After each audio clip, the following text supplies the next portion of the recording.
C'est une annonce surprise. Hier après-midi, tout le monde était en train de comater tranquillement devant Croatie-Canada quand tout à coup, un message du président de la République, regardez. Allez. A few moments later.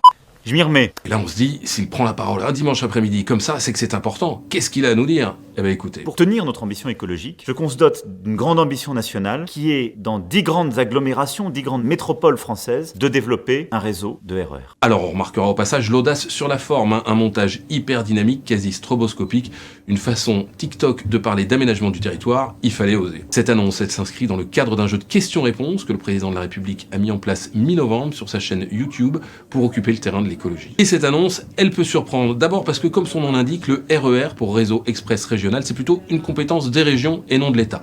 Ensuite, parce qu'on a quand même une première ministre, un ministre des Transports qui aurait pu s'en charger, mais le président de la République a voulu le faire lui-même.